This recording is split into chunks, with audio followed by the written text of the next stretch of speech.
The profession is getting to crisis point.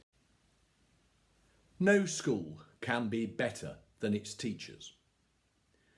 One of the few benefits to come out of the pandemic has been to prove beyond all doubt, as parents valiantly struggled with home tuition, but to prove beyond all doubt the importance of trained, experienced and professional classroom teachers.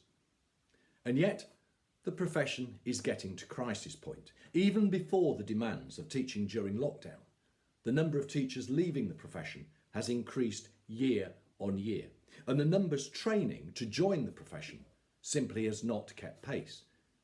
Whilst many of those who do train, including many Teach First students, only seem to stay in the profession a couple of years. And this is at the same time as the number of pupils in our schools continues to grow. Sadly, the shortage will become even more pronounced over the next few years as the tens of thousands of teachers in their 50s look to retire. The Independent newspaper reported in January 2020 that now 1 in 20 teachers suffers from some form of mental health problems, up from only 1% in the 1990s, whilst a union leader stated excessive demands upon staff are creating a toxic working environment. Again, this was before the additional demands of teaching during the pandemic. But why is there a problem? Is it pay? Is it workload? Is it staff morale? Is it bureaucracy? Is it pupil behaviour? Is it a lack of respect? Is it a lack of public recognition? Is it Ofsted and external pressures? The answer is probably some or all. So what is to be done? Well, firstly, let's look at recruitment to the profession, though that of course is largely out of our hands. The Department for Education is already discussing raising the starting salary to about £30,000, and that may attract some to the profession. But once trained, we need teachers to stay in the profession, so pay progression needs to be fair and simple. The status of teachers needs to be raised to be on a par with that of doctors and nurses. The vast majority of teachers are hard-working and dedicated professionals. They are not uncooperative, militant troublemakers. And whilst the external observation and inspection of schools is essential to raise standards, Ofsted could be seen as being more professionally supportive, rather than as a stick with which to beat the profession. But the real questions for schools are, how do we recruit and keep good teachers in our schools? Sadly, sometimes how do we recruit and keep any teachers in our schools? With 2,500 secondary schools and 10 times that number of primary schools in England and Wales, teachers will vote with their feet. Why should a teacher work in your school? Why should a teacher stay in your school? Well, firstly, as mentioned, I think pay progression and appraisal policies need to be simple, fair and transparent. Teachers must not be made to jump through additional hoops to get pay progression. If staff are doing their job well, they should be rewarded.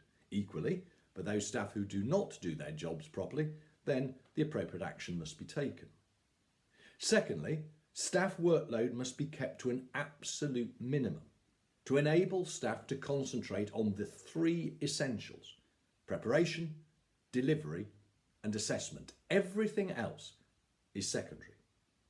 The good news is that Ofsted has at last now recognised this as an issue, and since 2019 the management of staff workload has been part of their judgment on a school's leadership and management. It's just unfortunate and slightly ironic that the latest 2 frameworks have probably created more paperwork than any previous framework, but at least it's a start. Thirdly, a strong behaviour policy needs to support teachers in maintaining the highest standards and enabling them to do their jobs properly, not taking a strong line on rudeness, aggression, on defiance. Not only prevents teachers from doing their jobs well, but it also gives the impression that they are neither valued nor valuable. Finally, schools need to protect and to respect their staff, not only protecting them from unruly pupils, but from difficult parents, from unnecessary paperwork, from excessive cover and duties, and to create a happy and cohesive working environment in which teachers are treated as professionals and with respect. They are, after all, a school's greatest asset.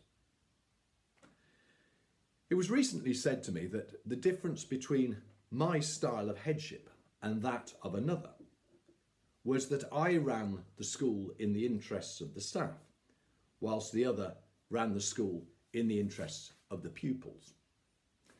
What a crass, naive and totally erroneous observation.